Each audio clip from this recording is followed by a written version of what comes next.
Hello hi DJ families, எல்லோரும் எப்படி இருக்கீங்க? இன்றைக்கு பிறந்தநாள் திருநாளை கொண்டாடும் அனைத்து நல்ல உள்ளங்களுக்கும் என் குடும்பத்தின் சார்பாக வாழ்த்துக்கள். என்னோடய சேனலை நீங்கள் ஃபஸ்ட் டைம் பார்க்குறீங்கன்னா கண்டிப்பாக சப்ஸ்கிரைப் பண்ணிவிட்டு பாருங்கள். இந்த வீடியோவுக்கு ஒரு லைக் பட்டன் அமைக்கிறேங்க.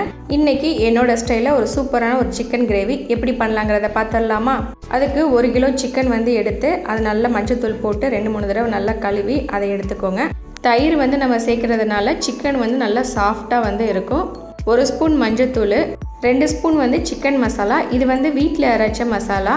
கொஞ்சோண்டு கருவேப்பிலை, கொஞ்சோண்டு கொத்தமல்லி போட்டு தேவைக்கேற்ப உப்பு போட்டு நல்லா கிளறி ஒரு 30 நிமிஷத்துக்கு இது தனியாக எடுத்து வச்சுருங்க. எந்த ஒரு டிஸ்டர்புமே பண்ணாதீங்க. நான்வெஜ் எப்போ பண்ணாலுமே பூண்டு அதிகமாக சேர்த்துக்கோங்க, இஞ்சி கம்மியாக சேர்த்துக்கோங்க. இது தாங்க அளவு. சின்ன வெங்காயம் பெரிய வெங்காயம் சேர்த்து போடும்போது ரொம்ப டேஸ்ட்டாக இருக்கும்.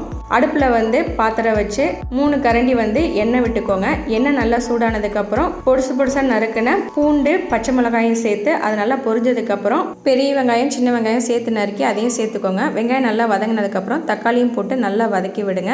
மசாலா போட்டு பரட்டி வச்சுக்கிற சிக்கனையும் சேர்த்து இப்போ வெங்காயம் தக்காளிக்கு மட்டும் தேவைக்கேற்ப உப்பு போட்டுக்கோங்க.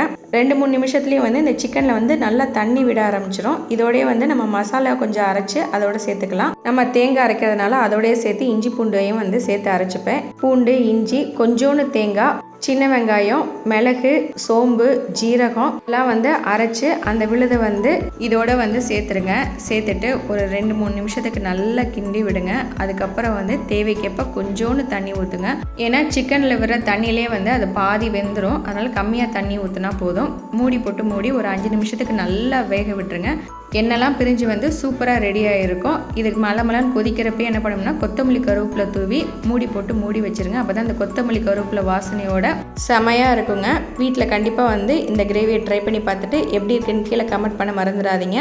இட்லி, தோசை, பூரி, சப்பாத்திக்கெலாம் அடிதூள் அட்டகாசமாக இருக்கும். நெக்ஸ்ட்டு ஒரு வீடியோவில் சூப்பரான ரெசிபியோடு வரேன். தேங்க்ஸ் ஃபார் வாட்சிங். பாய்.